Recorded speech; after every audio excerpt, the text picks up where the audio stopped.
ADGP RSS കൂടിക്കാഴ്ചയിൽ നിയമസഭയിൽ കൊണ്ടുവന്ന അടിയന്തര പ്രമേയം ചർച്ചയ്ക്കെടുത്തതോടെ തിരിച്ചടിയായത് പ്രതിപക്ഷത്തിനു തന്നെ. ADGP RSS കൂടിക്കാഴ്ച മുഖ്യമന്ത്രി അറിഞ്ഞിരുന്നു എന്നതിന് തെളിവുണ്ടെന്ന അവകാശവാദം മന്ത്രിമാരുടെ മറുപടിയോടെ VD സതീശൻ തിരുത്തി. തെളിവുകൾ നിരത്തിയായിരുന്നു ഭരണപക്ഷത്തിന്റെ ഓരോ മറുപടിയും. സഭാ സമ്മേളനത്തിന്റെ രണ്ടാം ദിവസം കൊണ്ടുവന്ന അടിയന്തര പ്രമേയത്തിലും ചർച്ചയാകാമെന്ന മുഖ്യമന്ത്രി നിലപാടെടുത്തതോടെ പ്രതിപക്ഷം വെട്ടിലായി. ഇന്നലത്തെ സ്ഥിതി ആവർത്തിക്കരുത് എന്ന അഭ്യർത്ഥനയോടുകൂടി ഈ പ്രമേയം നമുക്ക് ഇന്ന് ചർച്ച ചെയ്യാം എന്നതാണ് എനിക്ക് പറയാനുള്ളത്. പ്രമേയാവതരണത്തിനിടെ അസുഖത്തെ തുടർന്ന് സഭയിൽ നിന്ന് പോയ മുഖ്യമന്ത്രിയെ പരിഹസിക്കാൻ ശ്രമിച്ച എൻ ശംസുദ്ദീന് സ്പീക്കറുടെ വിമർശനം. ആരോഗ്യപരമായ കാരണങ്ങൾ വെച്ച് പരാമർശിക്കാൻ പാടില്ല. സംസാരിക്കുമ്പോൾ നിങ്ങൾക്ക് അസുഖം വരാം. ഇത്തരം പരാമർശങ്ങളൊന്നും ഒരു ശരിയായ രീതിയല്ല.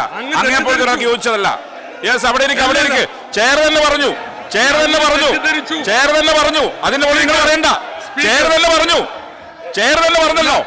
RSS നേതാക്കളുമായി കൂടിക്കാഴ്ച നടത്തിയ ADGP അജിത് കുമാറിനെ മുഖ്യമന്ത്രി സംരക്ഷിച്ചു എന്നായിരുന്നു ആരോപണം. എന്നാൽ അജിത് കുമാറിനെതിരെ സ്വീകരിച്ച നടപടി മന്ത്രി MB രാജേഷ് സഭയിൽ വിശദീകരിച്ചു. റിപ്പോർട്ട് പ്രകാരം ADGPയെ ആരോപണമുക്തനാക്കാനുള്ള തെളിവുകൾ ഇല്ല. എന്നാൽ ഉന്നയിക്കപ്പെട്ട ആരോപണങ്ങൾ തെളിയിക്കപ്പെടാനുള്ള തെളിവുകളും കണ്ടെത്താനായിട്ടില്ല. സർ, സർക്കാരിൻ്റെ തലത്തിൽ ഈ റിപ്പോർട്ട് വളരെ ഗൗരവത്തോടു കൂടി തന്നെ പരിശോധിച്ചുകൊണ്ടിരിക്കുകയാണ്. അങ്ങനെ പരിശോധിച്ചു കഴിയുകയുണ്ടായി.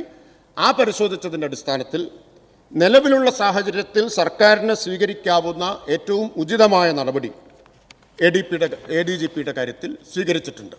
കൂടിക്കാഴ്ച മുഖ്യമന്ത്രി അറിഞ്ഞിരുന്നതിന് തന്റെ കയ്യിൽ തെളിവുണ്ടെന്ന പ്രതിപക്ഷ നേതാവിന്റെ അവകാശവാദം മന്ത്രിമാരായ P രാജീവും MB രാജേഷും ചേർന്ന് പൊളിച്ചു. ഒറ്റ കാര്യം പറയുന്നുള്ളൂ, അങ്ങനെ ഒരു സ്പെഷ്യൽ ബ്രാഞ്ച് റിപ്പോർട്ട് ഉണ്ടെങ്കിൽ അദ്ദേഹം സഭയുടെ മേശപ്പുറത്ത് വെക്കട്ടെ. അങ്ങ് ഈ സഭയിൽ വളരെ ആധികാരികമായി പറയുന്നു. അപ്പോൾ അങ്ങ് പറയുമ്പോൾ ആ രേഖ അങ്ങ് മേശപ്പുറത്ത് വയ്ക്കാൻ അങ്ങേക്ക് ഉത്തരവാദിത്തമുണ്ട്.